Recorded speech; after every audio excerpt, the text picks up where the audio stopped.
So, we are going to talk about a 30-year-old female who came to us because she wanted to get pregnant. You want to take over there for a little bit and tell them about her?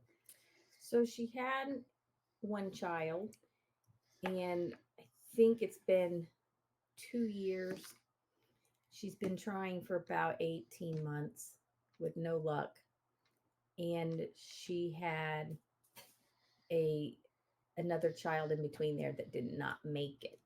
And so she was just having issues. Yep. So her main goal was just pregnancy. And we thought we would have her for 3 to 6 months. And so she brought us blood work to begin with.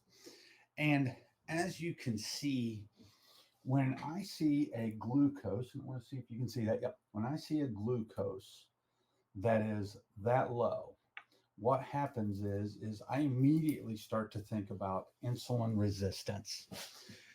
So what happens there is that insulin resistance causes issues in the body and does not allow the body to regulate its hormones, to use its hormones properly. And that's the first thing that I noticed. And then we went through the rest of them. So we have the glucose here that I saw that I started to look at. Kidney function was a little bit down. And then we started to notice when we talk about this patient, you have to remember she's 5 foot tall and 117 pounds, and she is athletic, wouldn't you Yeah, say? so that little background on her, so like her history a little more in depth. She works a lot, and sits a lot in a chair, but her me time is weightlifting, and so she does that daily. And so she thought because she worked out every morning for an hour lifting that that was her movement for the day.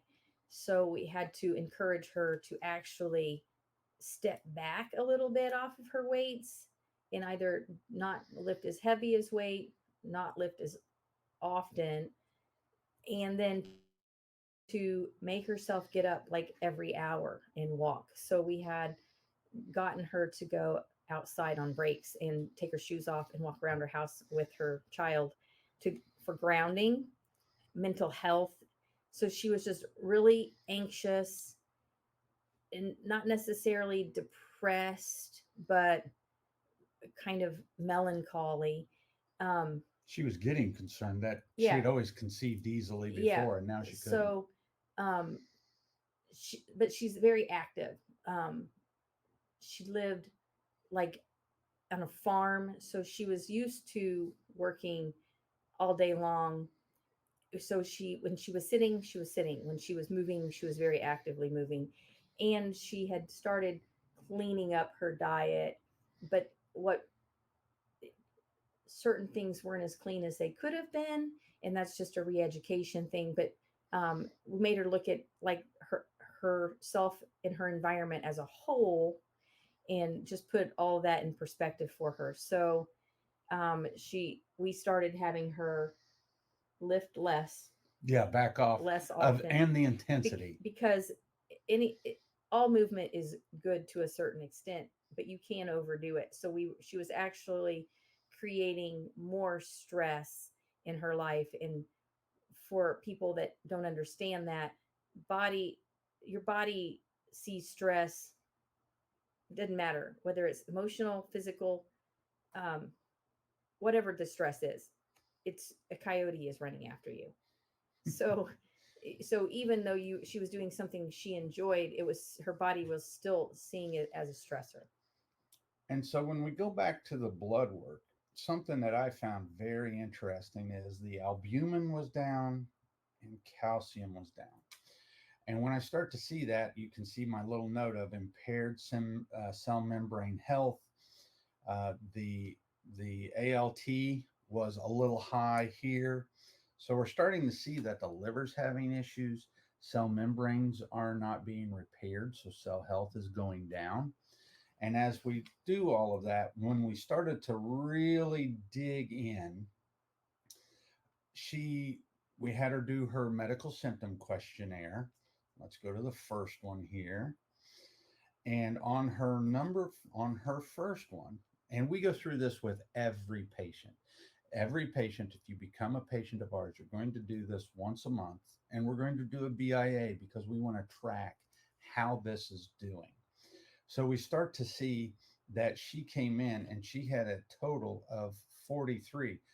Most of our patients would kill to have a 43. They come in at the 100 and plus. And so when I say that, this is where we say everybody's an individual. Just because she doesn't have a lot of physical symptoms and she looks healthy, good, it doesn't mean that everything on the inside is working the way that it Yeah, should. she didn't feel good. So this is where don't look at the numbers, look at the person and carefully listen to what they're sharing with you. And also her hair was thinning, which was causing her a lot of inner turmoil. Like that for her was just really upsetting her. But that's also another sign. If your hair is thinning, if your skin is flaking and doing weird things or super oily, these are all things that point to hormonal issues. But once again, to look at this young lady, you wouldn't think there's anything going on. So we started doing the program with her. We started her on what we thought she needed to be doing. And this is her second health appraisal questionnaire. And you can see that we already went from in the 40s down to a 13. And in the functional world, that would be We'd be absolutely done. beautiful. Yeah. But she felt amazing. Uh-huh. She was sleeping through the night and not waking up. Um, but she just still felt a little off. Uh-huh. She felt off. And in the meantime, after that first one in April, we went through and we actually did her hormonal test. And so now what you can see is on this testing is that her hormones are all low. And for Jessica, that's a big red flag because that's her baby. She loves these things. And so not only did we address the 5 pillars, that screen throws that off a little bit. Not only did we address the 5 pillars of sleep, nutrition, movement, stress, and community, we had to start to, when we got this back, we had to start to really address what was going on in her. I want to make sure that they can see that. Yes, in her health. And you can see that her hormones are off. And so we had to have the hormone talk with her, which we already suspected that we were going to have the hormone talk with her. And it'd be great if everybody was a standard. We can't tell you what we did for her and have you think that it will work for you. This is truly personalized medicine. Well, and what we start out with in the beginning, we end up some totally different in the end, but it's kind of empowering the individual to be in control of their body. So you give them the tools and then give them the ability to tweak it for them because we don't live in their skin. We don't live in your skin. And so, and every day is different. So if we took your hormones 15 times in a given day, they are going to be different 15 times. So they get the ability to tweak their hormones based on how they feel that day. And so when we start to look at what is happening, we're going to go back to pointing at these arrows. And so remember, her cell health was low. We were having signs of issues with her body not detoxifying or having stress. And that absolutely shows in what I have arrowed here, the pyroglutamate indican is telling us that we have dysbiosis. Typically, we think about dysbiosis with the big belly, or think about the beer gut, or if somebody eats something and they bloat, we automatically start thinking about dysbiosis and the microbiome and how do we change this. And the funny thing was she's like she's like, I don't have any GI symptoms. And we say, just because you don't have GI symptoms does not mean that you don't have a problem in the gut, because 80% of the symptoms from a GI problem are actually not diarrhea and constipation and whatever. Those are the easy ones. Those are the slam dunks. Oh, you get this and blah. But when we see indican, that tells us that there's dysbiosis. And so we also had to have the talk about, hey, let's really look at what you're eating and how you're eating. And she was very keto paleo, wasn't she? She ate some, yeah, Yeah. she ate some vegetables. Um, it wasn't about what she was eating, kind of how she was eating, but she also still had some convenience foods Yeah. because she was so busy. Yeah. Family and But kid. she thought she was buying a healthy version, but there really isn't any healthy version of a processed food. Yeah. There's just healthier than some. If you're going to order convenience foods, there will be a link in the bottom to Thrive Market. Thrive Market has outlawed in their store, you can't have dyes, you can't have parabens, you can't have hormonal disruptors, you can't have fake sugars. So, Thrive Market, if you want a convenience food, that's the way to go. But the other thing I want you to pay attention to here is these two indicators here, and I don't know how the camera is picking those up good. Homovanillate right here and vandaminoate. These are markers for the brain.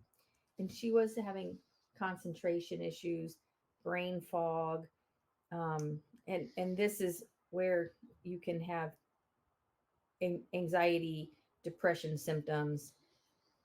And so we actually addressed that with her.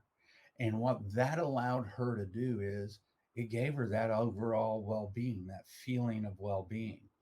So then when we come back, we came back to another blood work because we wanted to see how her hormones were doing, and this is in July. And then remember, the number one thing I look at is insulin for blood sugar dysregulation. And we can immediately see that right here her blood sugar is at that perfect range for fasting, between 75 and 85. That's perfect. And then if we look at her fasting insulin, 3.5. Now, we didn't have that on the first one, but now that we have it, we want it between 3 and 4. And she's at a 3.5. So I am assuming because her diet wasn't perfect, so we know that she will cause insulin spikes. Now all of a sudden those metrics are normal. We start to see some of the other metrics trying to right themselves. So you can't think of, oh, we're just going to address this issue and then this is going to be all right. No, when we correct here, a pendulum is swinging. Something else is going to give for a while and then it's going to swing back. And we just want to keep that swing, that arc, and we want to get it to where it's in the middle. And so we start to look at what's happening with her blood work. It's all trending the right way. We're happy with that. We tested the thyroid to see what was happening there. And as we did this, and this is in July, we once again went back in and adjusted things and adjusted her lifestyle. So then we go July. We actually don't see her in August because they went on vacation. And we were like, thumbs up, good for you for going on vacation. When she came back in September, what happened? So her MSQ went up a little bit, but she had, life happens to everybody. And then she was sitting there talking, and then she told us she probably didn't need to come back next month because she had conceived. We were the only ones that know about it, other than husband. So we were super excited about that.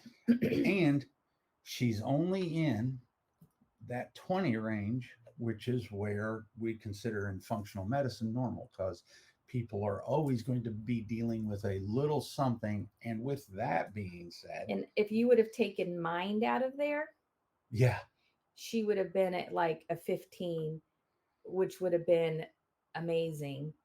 And her emotions. And that was all due to life happens, one thing after another.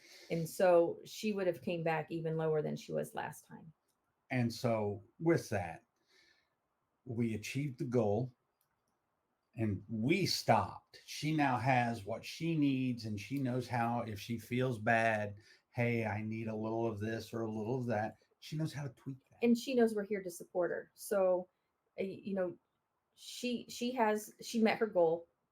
So she's pregnant, and that is a little bit of body burden. Yeah. So, And so, but she also knows that we are here if she needs us. Um, and she knows how to help herself in the future. So not only is she healthier, but her entire family is healthier. yep. And that is our case study, one of the case studies for pregnancy. And so, if you're having a problem with getting pregnant, it's it. I have I tell everybody, please don't go on metformin. Please don't spend your money on infertility treatments until you have to. Please don't mortgage your house for IVF treatments. Come see us. Uh, 90% of a lot of it is just lifestyle and diet and mind. And if you can, and that is so simple, and that is usually things you can do for yourself. And then you need to test these things, but at least give your body the option. Most people that are trying to conceive are very young, and their bodies want to be healthy. I'll take it a step further, and I will actually say that if you're not conceiving, you need to take a moment and figure out why. Conception typically isn't. Think of it this way: I'm 54, and way back when we were teenagers, all the accidental pregnancies are happening. If you're not healthy enough to conceive, pushing that issue sets up. There are tons of studies that show higher insulin levels in utero, gestational diabetes. Those kids, when they are born with ADHD, they're born with allergies, eczema. You need to get the environment that that child is growing in cleaned up. And that's what we do. We help you optimize the environment so the child has the best chance of being normal. You can force the issue, but I don't know how many people that I know that have forced that issue through IVF, through all of the other things that we can do, and the child has, eczema or extreme allergies or has juvenile diabetes, all of that stuff. And so it's one of those things where we, with our own children, my son just got married. We talk about it all the time. Set up the environment when you're ready, take 3 or 4 months if needed. Do the blood test, check yourselves out, make sure you're healthy, and then go for the conception. And then the baby's environment is clean. The garden, the Well, weeds are out of the and it's not garden. just the 3 months prior, it's the 3 months prior and the night until the baby. Like, Comes. yeah, you can't just, oh, I've conceived, so now I can go back to my trash diet because now I'm pregnant and I'm can eat whatever. That's not really the way it's supposed to work. So I hope you've enjoyed this. Like I said below, the link to Thrive Market is down there. Feel free to use that. It is a wonderful it's a wonderful online store to start to get clean things. And if you need help with getting pregnant, planning a pregnancy, any of that, hit us up. We are here to help. And that's what we do. We're here to help you heal from the inside out so you can help yourself and you can help your family and then your community. Have a great one. Thank you for taking this time to look into the health of you and your loved ones. This broadcast does not constitute a doctor-patient relationship. It is intended for educational and entertainment purposes only and is not a replacement or substitute for care. If you are having issues, please seek a qualified professional trained in functional medicine. We would be happy to be of assistance with both in-person and virtual consultations. Thank you.